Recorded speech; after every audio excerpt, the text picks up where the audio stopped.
জয় ঠাকুর। শ্রী শ্রী রামকৃষ্ণ পুঁথি চতুর্থ খণ্ড থেকে আমাদের পাঠ চলছে। আমরা পাঠ করছিলাম গৃহী ও সন্ন্যাসী বিবিধ ভক্তের মিলন এই অধ্যায় থেকে। আজ আমরা এই অধ্যায়ের সপ্তম দিন পাঠ করব। পর্ব 632, পৃষ্ঠা সংখ্যা 412। এর আগের দিনের পাঠে আমরা শুরু করেছি শ্রী শ্রী ঠাকুরের এক মহাভক্ত জনৈক ব্রাহ্মণীর প্রসঙ্গে কথা। তিনি অল্প বয়স এক কন্যা থাকতে থাকতে তার স্বামী মারা গেছেন। তাকে অনেক কষ্টে বড় করেছেন, বিয়ে দিয়েছেন, রাজরানীর মতো সুখী ছিল। কিন্তু ঠাকুরের কি অদ্ভুত লীলা, যে করে আমার আশ তার করি সর্বনাশ, তবু যে না ছাড়ে আমার আশ তার হই দাসানুদাস। ঠাকুর সেই সন্তানটিকে তুলে নিলেন। সন্তান বিরহে মায়ের বুকে আগুন জ্বলছে, বিভিন্ন মানুষের সান্ত্বনা তার কাছে মনে হচ্ছে দাবা নলে এক বিন্দু জলের মতো, কোনো সান্ত্বনাই তার কাছে কাজে লাগছে না। তখন তিনি তার পিত্রালয়ে, মানে যোগিন মায়ের যেখানে পিত্রালয় বাগবাজারে বলরাম বাবুর বাড়ির পাশে, সেইখানে ফিরে এলেন। এত অবধি আমরা আগের দিন পাঠ করেছি। তারপরের অংশ আজ আমরা পাঠ করছি। কন্যা হারা মা, বুকে সন্তান শোক হাহাকার করে জ্বলছে, সেই অংশ এখন পাঠ করছি।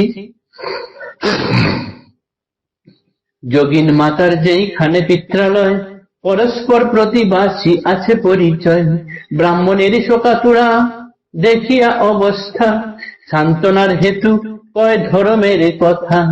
এখানে ধর্মের কথা নাহি অন্য আর, একমাত্র শ্রীপ্রভুর মহামহিমার। পূর্বাবধি মোহন নাম ছিল সঙ্গোপনে, ব্রাহ্মণীর হৃদয়ের অতি গুপ্ত স্থানে। ঢাকা ছিল মাত্র মহামোহে দুহিতার, মেঘের আড়ালে যেন অঙ্গ চন্দ্রিমার।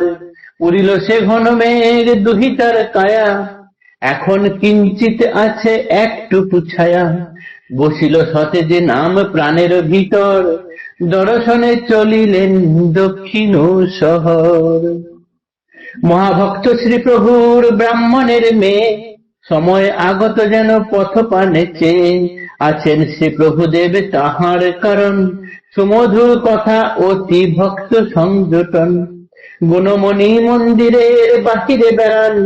যে পথে ব্রাহ্মণে আছে আকুল পরাণ, ক্রমাগত বিলাপ করিয়া দুহিতার। মরিয়া গিয়াছে চণ্ডী কে আছে আমার, শুনিয়া বিলাপ বাক্য প্রভু গুণধর। হাসিয়া নাচিয়া কইলা তাহারে উত্তর, আপনার বলিতে জগতে নাহি যার, তাহার আছেন হরি পারেরও কান্ডার। সর্বোপরি যেন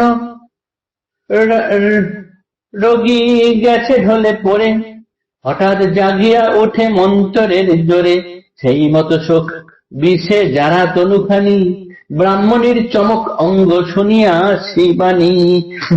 ছুটিল শোকের জ্বালা শীতল অন্তরে, পাছু পাছু প্রবেশিলা প্রভুর মন্দিরে। বুঝিয়া ভক্তের দশা প্রভু ভগবান, ভাবেতে বিভোর অঙ্গ ধরিলেন গান।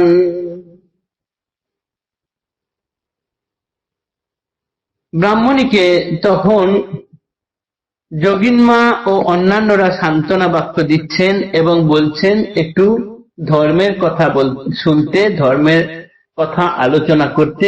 আর এখানে ধর্মের কথা বলতে একমাত্র প্রভুর মহিমার কথাই আছে, কেননা আগে থেকেই ঠাকুরের সম্বন্ধে জানা ছিল, ঠাকুরের কাছে আসা যাওয়া করতেন। কিন্তু মেঘের আড়ালে চাঁদ থাকলে চাঁদের জ্যোৎস্না যেমন ঢাকা পড়ে যায়, ঠিক সেই রকম সন্তানের মায়ায় ঠাকুরের টান যেন একটু কমে গিয়েছিল।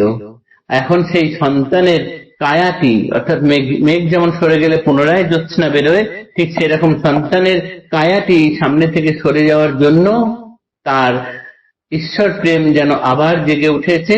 তিনি এলেন দক্ষিণেশ্বরে ঠাকুরের কাছে দেখা করতে। ঠাকুর মন্দিরের বাইরে বেড়াচ্ছিলেন, যেন ঠাকুর তার আসার জন্য অপেক্ষা করছেন। এদিকে ব্রাহ্মণের সন্তান, যার নাম ছিল চণ্ডী, চিৎকার করে করে বলছেন যে আমার চণ্ডী তো মারা গেছে, আমার আর কে আছে, আমার কি হবে গো, করে বিলাপ করতে করতে ঠাকুরের দিকে আসছেন। ঠাকুর তখন হেসে নেচে তার উত্তর দিলেন, বললেন জগতে কেউ কারোর নয়, একমাত্র আপন হলো বা জগতের কান্ডারি হলেন হরি, তাকে ধরে থাকো, দেখো সব ঠিক হয়ে যাবে। সাপ বিষ ঢেলে দিলে রোগী যেমন ঢলে পড়ে যায়, হঠাৎ করে মন্ত্রের জোরে বা উপযুক্ত ওষুধের জোরে সেই রোগী যেমন চট করে জ্ঞান ফিরে পান, ঠিক সেই রকম ঠাকুরের এই কথাটিতেই যেন ব্রাহ্মণীর চোখ হঠাৎ করে কিছুটা প্রশমিত হয়ে গেল, তার অন্তরে যেন একটা শীতল স্পর্শ লেগে গেল। তিনি ঠাকুরের সঙ্গে সঙ্গে মন্দিরে প্রবেশ করলেন। তার মনের ভাব বুঝতে পেরে ঠাকুর তখন একখানি গান গাইছেন। গানটি এইরকম: আপনাতে আপনি থেকো যেও না কো কারো ঘরে, যা চাবি তা বসে পাবি, খোঁজো নিজ অন্তঃপুরে। আপনাতে আপনি থেকো যেও না কো কারো ঘরে, পরম ধনই পরশমণি, যা চাবি তা দিতে পারে, পরম ধনই পরশমণি, যা চাবি তা দিতে পারে।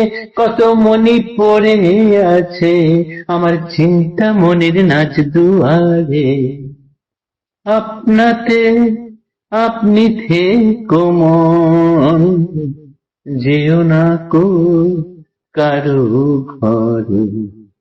গীতের মাধুরী আর মর্মার্থ ইহার, শোকা তোরা ব্রাহ্মণের হৃদয়ে মাঝার। তখনই বসিল এঁটে খুলে সাত তালা, তারাইয়া দুহিতার বিরহের জ্বালা।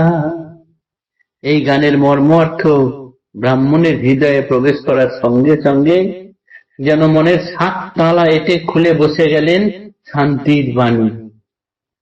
মেয়ের শোক বিরহের জ্বালা ব্রাহ্মণী যেন ভুলে গেলেন। আজকের পাঠ এতটুকুই থাকলো। আগামী দিনে এর পরের অংশ পাঠ করব। জয় ঠাকুর, নমস্কার।